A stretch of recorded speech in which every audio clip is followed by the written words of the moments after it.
You're mad as hell, but you're the one saying you eat pizzas with the elites, not me. Well, yeah.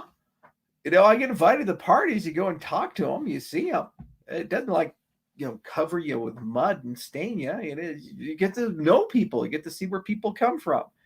Believe it or not, the elites are human beings. They're not snake people.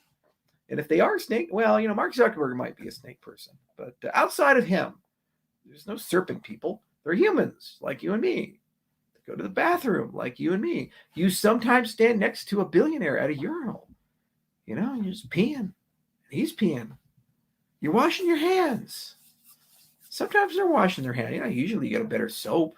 There might be like a bathroom attendant. Maybe they have like the nice high quality cocoa butter, moisturizer for your hands. But guess what, guys? Whether you're at a Buffalo Wild Wings or a Michelin star restaurant in Copenhagen, it's the same. It's the same basic framework.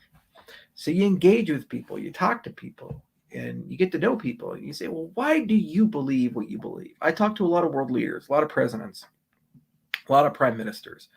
You sit down with them. Why do you believe what you believe? Now, conspiratorial thinking, it says those people are completely empty suits.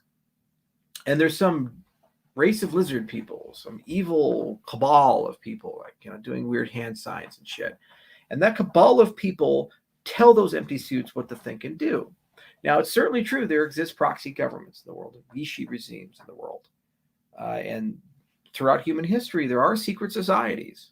Many of them exist. Okay, great. Your exalted order of the Golden Dawn, the Illuminated Order of Golden Dawn, your Illuminati, Europeans fucking loved secret societies in the 17th to 18th century. Half the founding fathers were Freemasons. Great. And that's fine. Okay, these things do exist, and so they sometimes even had a cultic, hermetic order of the Golden Dawn is what I was thinking. They have occultic bends, and they sometimes claim they have magic powers and commune with spirits and these types of things. Okay, but at the end of the day, each and every one of those people were human beings. Have a heart, a brain, eyes. A lot of them suffered from syphilis, had to wear fake noses because they were too popular with the ladies back then. And they were just trying to figure out a way to stay in control and in charge and make meaning and sense in a world that was not as meaningful and senseful as they wanted. And they're just as scared as you. And we live in a weird world where power is delegated by wealth and prestige and these other things, and it allows people to get separated from each other. It isn't a war of the elite from the not elite. You meet elite people all the time. You could be standing in line at Dick's Sporting Goods, and the person in front of you could be an Olympic champion. That's an elite person. They do things 99.997% of the world don't do. It's not about that. It's about the attitude, the interaction, the friendliness. Is that person a complete whirlwind of an asshole? Really just a walking condom commercial like Mike? Is that what that person is? Or the nice guy or gal or the nice person, chummy. Wow, what an interesting person. So humble. That's why I love Charlie Daniels so much. I was so sad when he died because, Charlie Daniels, one of the nicest guys I ever met. He was extremely affable, very friendly. The dude played with Elvis, Bob Dylan, Johnny Cash, Willie Nelson. He played with everybody. And he Devil Went Down to Georgia. Come on, great song. So many amazing hits. He played like 6 instruments. And at 80 years old, he's still just jamming like fucking crazy. Go to the Golden Nugget, hit the buffet, go over there, $30 for a ticket. You watch Charlie Daniels play. You're going to have a good night. You meet him, you could see him on the streets of Tennessee. Nicest son of a bitch you ever meet in your life. And you wouldn't even know that he's Charlie Daniels, right? That's elite, but friendly. He's a person. He remembers we're all the same at the end of the day. The problem we have is when we start creating the other. The woke cult does this. Politics does this. Genocidal dictators do this. Religious extremists do this. The other. Vaxxed, unvaxxed. The unvaxxed. The other. They can't go to the restaurant. I was playing with somebody the other day. Masari invited me to an event at F Denver. At the particular restaurant in Denver, they apparently were checking vax cards. There's no mask mandate or vaccine mandate in Denver anymore. They canceled that. So this was the establishment making that decision. Show me your vaccine card to have access to this private event Massari is holding. I had actually my card in my front pocket. I said, I don't have a card. And she gave me this evil look. Like, how dare you, unvaccinated person, be in my presence? Rah! Like I'm a monster for being in the unvaxxed category. I said, oh, actually, I found it. It's right here in my pocket. And she just didn't know what to do. She was just like, but she's like looking real close at the card. Say, can I see your ID real quick? Sure, here you go. Just want to make sure you're on the list for the guest event. She's looking at the card, trying to, is this counterfeit? Is this not? I want to hate this person because he's unvaxxed. He's anti-science. He's a bad guy. But now he's vaxxed. What do I do? Oh no.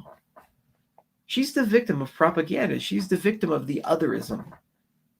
And you see it everywhere you go. Why families are splitting apart. Why grandchildren are disowning their grandparents. Why wife and husband are breaking up. Husband and husband are breaking up. Wife and wife are breaking up. People are breaking up. People are hating each other because of otherism. We fear the elites because the elites promote the ones who are evil, otherism. They divide people in a marionette puppet game to gain power. Because in the war, in the conflict, you can sell weapons to both sides. In the war and in the conflict, if you're the observer above, no matter who wins, you win. And if we're fighting each other, we're not fighting them. Look at the blockchain industry in a nutshell. Ask yourself that. Think about that. Really dig into it. Okay. You're a maxi, a Bitcoin maxi. Our view of the world is the only right one. Everything else is a shitcoin. You got Max Kaiser says, take the orange pill.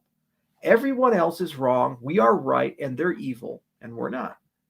Meanwhile, every single legitimate blockchain venture is selling auditability, timestamping, inclusive accountability, irreversibility, all of these things. We have different philosophies about how to get there, and we have the same set of enemies and the same conceptual problems in selling the field.